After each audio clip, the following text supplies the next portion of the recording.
Okay, तो चलिए हमारा जो आज का टॉपिक है आइसोमेरिज्म। ये जनरल ऑर्गेनिक केमिस्ट्री के ही चैप्टर का एक टॉपिक है। फाइन।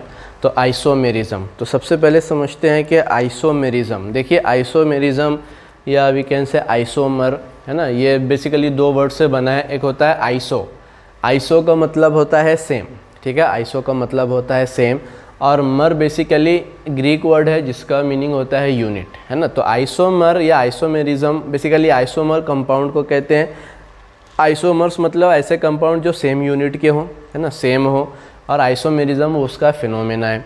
तो आइसोमर्स किसे कहते हैं? आइसोमर्स आर द टू और मोर कंपाउंड्स। अब देखिए, दो और उससे ज़्यादा कंपाउंड हो सकते हैं, different compounds having same molecular formula. अब दो ऐसे कंपाउंड हम लोग लेंगे जिनका मॉलिक्यूलर फार्मूला कैसा होगा? सेम होगा, बट वो सेम मॉलिक्यूल नहीं होंगे।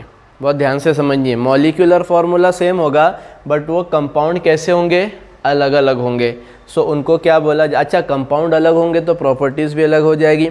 तो अलग प्रॉपर्टीज़ होने की वजह से they have different properties. For example, simple सी चीज़ है, अगर मैं एक कंपाउंड इस तरीके से लिखता हूँ, चलिए नीचे ही लिखा हुआ है उसी को डायरेक्ट एग्जांपल देते हैं। एक बात बताइए, देखिए ये एक कंपाउंड दिख रहा है CH3 CH2 CH2 CH3। चलिए बताइए क्या नाम होगा इसका? इसका नाम है ब्यूटेन, ठीक है। हमने इसको पढ़ा है, इसको नोमेनक्लेचर में हमने पूरी डिटेल में स्टडी की है। इसका नाम हो गया ब्यूटेन। अच्छा, इसका नाम बताते हैं सबसे पहले। इसका नाम देखिए, कार्बन की चेन हमने सेलेक्ट कर ली, 3 कार्बन की चेन है, ये क्या हो गई? हमारी ब्रांचिंग हो गई। ब्रांच के नंबर क्या आएगा? सेकंड आएगा, है ना, इसलिए कि नंबरिंग किसी भी एंड से दे सकते हैं। तो इसका नाम हो जाएगा 2-मिथिल प्रोपेन, ठीक है, इसका नाम हो जाएगा 2-मिथिल प्रोपेन। बहुत ध्यान से देखिए। अब देखिए, ये कंपाउंड है, इसका नाम है ब्यूटेन, ये कंपाउंड है, इसका नाम है 2-मिथिल प्रोपेन। अब दोनों डिफरेंट कंपाउंड है, जब भी तो नाम अलग है ना। नाम अलग कब होते हैं? जब डिफरेंट कंपाउंड होते हैं। अच्छा, इसका हम लोग निकालते हैं मॉलिक्यूलर फार्मूला। मॉलिक्यूलर फार्मूला कैसे निकाला जाता है ना? What is molecular formula? किसी भी मॉलिक्यूल में या किसी भी कंपाउंड में कौन कौन से एटम कितनी कितनी क्वांटिटी में प्रेजेंट है, that is called as molecular formula. अब इसमें बताइए कार्बन कितने हैं? 1 2 3 4, है ना। टोटल कितने कार्बन हो गए? C4, इसको लिखेंगे हम C4। टोटल हाइड्रोजन कितनी है? 3 + 2 5, 7 एंड 3 10, ये हो गया C4H10। अब देखिए, जो ब्यूटेन है उसका मॉलिक्यूलर फार्मूला कितना आ गया? C4H10 आ गया। अब इधर चलते हैं 2-मिथिल प्रोपेन, इसका मॉलिक्यूलर फार्मूला निकालते हैं। सबसे पहले कार्बन काउंट करिए, 1 2 3 एंड 4। कितने कार्बन हो गए? 4 कार्बन, इसको लिखा हमने C4। हाइड्रोजन काउंट करो, 3 3 3, 9 + 1 10, हाइड्रोजन हो गई 10, ये फार्मूला बन गया C4H10। अब ज़रा ध्यान से देखिए, ब्यूटेन का फार्मूला भी क्या है? C4H10। इसी तरह 2-मिथिल प्रोपेन का फार्मूला भी क्या है? C4H10। तो दोनों के मॉलिक्यूलर फार्मूले सेम हो गए बट कंपाउंड अलग है ना, इसकी वजह से इनकी प्रॉपर्टीज़ भी क्या हो जाएगी? अलग हो जाएगी। So they are called as isomers. आगे बात समझ में? तो आइसोमर्स, 2 और more different compounds having same molecular formula but different properties. ये तो एक एग्जांपल हुई, ये इसकी बहुत सारी कैटेगरीज हैं। अब हम लोग देखते हैं कि आइसोमेरिज्म में भी बेसिकली 2 टाइप है। पहला है structural isomerism and second is geometrical isomerism और स्टीरियो आइसोमेरिज्म, ठीक है। Now what do you mean by structural isomerism? Structural isomerism means what? ऐसे कंपाउंड हैविंग सेम मॉलिक्यूल। देखो, आइसोमर होना, इसकी जो पहली कंडीशन क्या है? उनका मॉलिक्यूलर फार्मूला कैसा होना चाहिए? सेम होना चाहिए। तो स्ट्रक्चरल आइसोमेरिज्म में क्या होगा? ऐसे कंपाउंड्स होंगे which have same molecular formula but different structures. आती है बात समझ में? उनका जो स्ट्रक्चर होगा ना, वो बिल्कुल क्या होगा? डिफरेंट होगा। मतलब कि उनकी जो बॉन्डिंग होंगी, मॉलिक्यूल्स के आपस की जो बॉन्डिंग होगी, वो कैसी होगी? डिफरेंट होगी।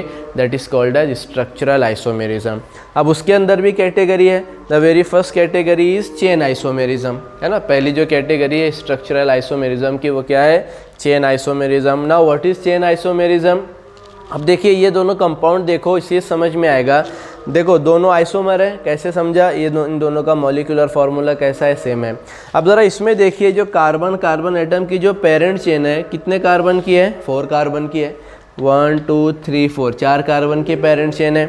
यहाँ पर पेरेंट चेन कितने कार्बन की है? यहाँ पर पेरेंट चेन सिर्फ 3 कार्बन की है। ये क्या है? ये पेरेंट चेन है क्या? नहीं। This is branching. आ गई बात समझ में? तो हमारी जो पेरेंट चेन है वो 3 कार्बन की है और ये क्या है हमारे पास, ब्रांचिंग है। तो अब देखिए सेम मॉलिक्यूलर फार्मूला है बट कार्बन की जो पेरेंट चेन है वो चेन डिफरेंट है, तो इन्हें क्या बोला जाता है, चेन आइसोमेरिज्म बोला जाता है। And the best example is butane and two methyl propane. So इन दोनों को हम क्या बोलेंगे, they are the chain isomers of each other, है ना, एक दूसरे के क्या ये चेन आइसोमर्स है। क्यों? इसलिए कि मॉलिक्यूलर फार्मूला सेम है बट कार्बन की जो पेरेंट चेन है वो पेरेंट चेन कैसी है, डिफरेंट है। आती है बात समझ में? तो इसका स्क्रीनशॉट ले लीजिए, फिर हम लोग आगे की तरफ चलते हैं। ओके, तो चेन आइसोमेरिज्म की और एक एग्जांपल देखते हैं। For example CH3 CH2 CH2 CH2 and CH3। सबसे पहले बताइए हाउ मेनी कार्बन, 5 कार्बन्स, ठीक है, 5 कार्बन वाला अल्केन है। तो इसका चलो फॉर्मूला बनाते हैं। ये हो गया C5, हाइड्रोजन कितनी हो गई, 6 + 6 12, C5H12। अब बताइए पेरेंट चेन कितने कार्बन की है, पेरेंट चेन है 5 कार्बन। यहाँ पर चेक करो, यहाँ पर भी फॉर्मूला सबसे पहले बताओ।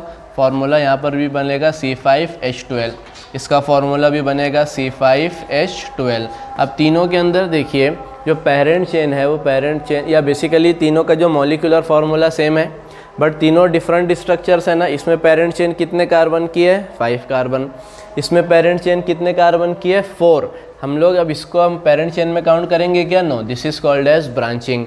तो यहाँ पर कार्बन की जो पेरेंट चेन है वो 4 कार्बन की है। यहाँ पर कार्बन की parent chain how many carbons, 3, क्योंकि अब यहाँ पर देखिए ये एक ब्रांचिंग हो गई, ये एक ब्रांचिंग हो गई। इसका नाम क्या लिखोगे, the name of this compound is pentane. इसका नाम क्या लिखोगे, ये हो जाएगा 2-मिथिल ब्यूटेन और इसका नाम हो जाएगा 2,2-डाइमिथिल प्रोपेन। आती है बात समझ में? तो अब तीनों कंपाउंड देखिए मॉलिक्यूलर फार्मूला सेम है बट उनका जो पेरेंट चेन है वो डिफरेंट है, तो ऐसे को क्या बोला जाता है, they all are called as chain isomers. ठीक है, ये इन सबको क्या बोला जाएगा, they are nothing but the chain isomers of each other. और याद रखिए चेन आइसोमर्स बेसिकली अल्केन्स के अंदर ही मिलते हैं, है ना। अल्केन्स पेरेंट हाइड्रोकार्बन जो होता है इसमें कोई फंक्शनल ग्रुप नहीं होगा, ये बात याद रखना। चलिए सेकंड कैटेगरी है पोजीशन आइसोमेरिज्म। अब यहाँ से हम लोग ऐसे कंपाउंड चेक करेंगे जिनके अंदर फंक्शनल ग्रुप होते हैं। अब पोजीशन आइसोमेरिज्म बिल्कुल सिंपल है, दो ऐसे कंपाउंड जिनका मॉलिक्यूलर फार्मूला तो सेम हो, ये तो आइसोमेरिज्म की पहली कंडीशन है। दूसरा उनके अंदर फंक्शनल ग्रुप भी सेम हो, है ना, फंक्शनल ग्रुप भी सेम हो but position of functional group on parent chain is different. बहुत सिंपल है, ये तो एग्जांपल पर ध्यान दीजिए। ये वाला कंपाउंड सबसे पहले इसका जो है मॉलिक्यूलर फार्मूला बनाइए। देखिए हाउ मेनी कार्बन, 4 कार्बन, ठीक है। How many hydrogen, 3, 3, 6, 7, 8, 9 and 10। तो ये हो गया C4H10 और एक ऑक्सीजन भी है, ये हो गया O। ये इसका फार्मूला बना।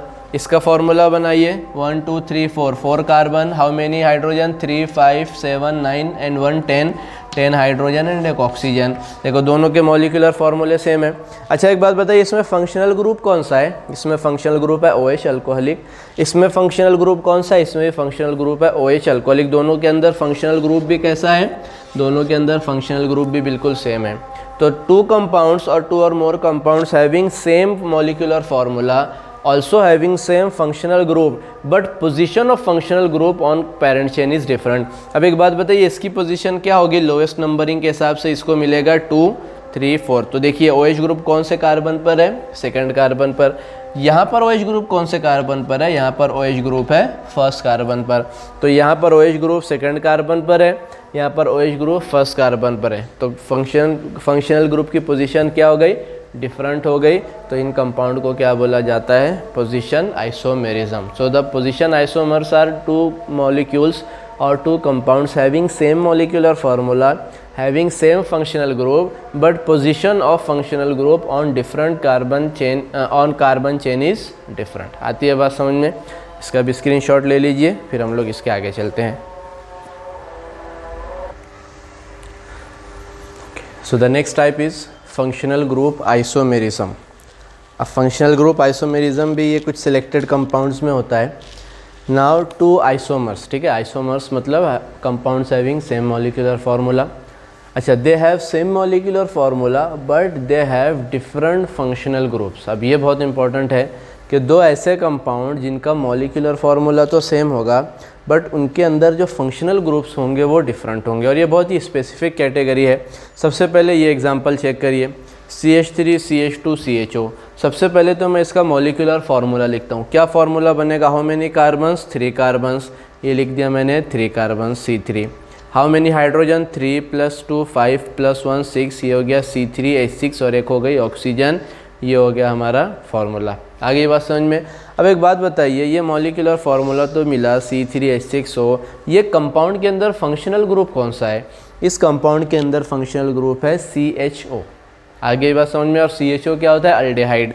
तो इस कंपाउंड का जो फंक्शनल ग्रुप है वो फंक्शनल ग्रुप है CHO, दैट इज अल्डेहाइडिक ग्रुप। अच्छा, ये कंपाउंड में चेक करते हैं 1 2 3। सबसे पहले molecular formula C3, how many hydrogen? 6 C3H6 और ये हो गया O। ठीक है, आया समझ में सबको?